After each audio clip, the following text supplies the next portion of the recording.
পিয়াজ ভাই বক্তব্যের সঙ্গে সম্পূর্ণ একমত। আমি শুধু দুটো কথা বলবো, যে বিচার মানে ফাঁসির দাবি করা কিন্তু বেআইনি না। ফাঁসির দাবি আপনি দেখুন দিল্লিতেও এই যে ধর্ষণের, যারা ধর্ষণ করেছে তাদের ফাঁসির দাবি করেছে, এবং সভ্য দেশে ফাঁসির দাবি তরুণ সমাজে যে করেছে সেটি কোনো বেআইনি দাবি না। কিন্তু আদালত তার দাবি নিয়ে বিচার করবেন না। আদালতের বিচার হবে তার সাক্ষ্য প্রমাণ কি উপস্থাপিত হয়েছে তার ভিত্তিতে। কারণ তাকে যত সাক্ষী প্রমাণ উপস্থাপিত হবে তার যুক্তির মাধ্যমে তাকে এটা খণ্ডন করে একটি সিদ্ধান্তে তাকে উপস্থাপিত হতে হবে।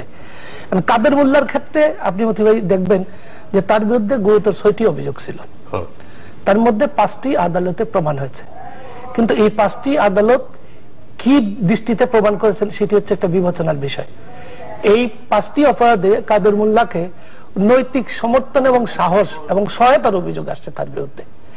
এবং এই যে মামলায় কাদের মোল্লার যে দণ্ড হয়েছে, যুদ্ধাপরাধ ট্রাইব্যুনাল 20-এর 3 ধারায় তার শাস্তির বিধানটা ছিল, তাতে বলা আছে যে মৃত্যুদণ্ড দেওয়া যাবে অথবা অপরাধের গুরুত্ব অনুযায়ী অন্য যে কোনো দণ্ড দেওয়া যাবে।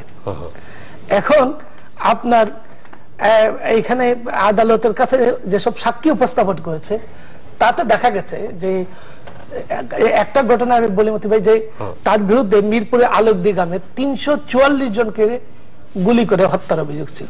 আপনি নিশ্চয়ই এটা বুঝতে পারবেন যে একজন লোকের পক্ষে 344 জন লোককে গুলি করে হত্যা করা সম্ভব না। তাহলে তার সঙ্গে আর কারা ছিল? তাদের সঙ্গে পাকিস্তানি আর্মি ছিল, এবং তাদের নেতৃত্বে কাদের মোল্লা এই অভিযানে ছিলেন। কিন্তু সাক্ষীরা কি বললেন? সাক্ষীরা বললেন যে এই ঘটনার আগের দিন কাদের মোল্লাকে বন্দুক রাইফেল হাতে দাঁড়িয়ে থাকতে দেখেছেন। বিচারক তার রায় লেখছেন ঘটনার আগের দিন যদি দাঁড়িয়ে থাকে তাহলে কি এটা প্রমাণ করে ঘটনার পরের দিন সে খুন করেছে বা খুনের অংশ নিয়েছে? তারপরও বিচারক তাকে ওইখানে দাঁড়িয়ে থাকাটাকে তার সহায়তার হিসাবে বা তাকে সে পথ দেখে যে নিয়ে গেছে তার নৈতিক সমর্থন এবং সহযোগিতা ছিল, এই হিসাবে তার অপরাধের গুরুত্ব বিবেচনা করে তাকে এইভাবে শাস্তি দিয়েছেন। আপনি আরেকটা বিষয় লক্ষ্য করবেন, কেরানীগঞ্জে শতাধিক লোককে হত্যার অভিযোগ আনা হয়েছে। মামলার ইয়াতে জবানবন্দিতে এবং এজাহারে বলা আছে এবং অন্যান্য সাক্ষ্য প্রমাণে আসছে যে 60 থেকে 70 জন রাজাকার সহ, কিন্তু মামলায় শুধু একজন রাজাকার আসছে, সেটা হচ্ছে কাদের মোল্লা। বাকি 60-70 জন রাজাকার কে এটা কিন্তু চিহ্নিত করা হয় নাই। মতিয়া দেখেন যুদ্ধাপরাধের এই বিচারটা রাষ্ট্র প্রশাসন যেভাবে করুক না অত্যন্ত হালকা ভাবে এটা নিয়েছে।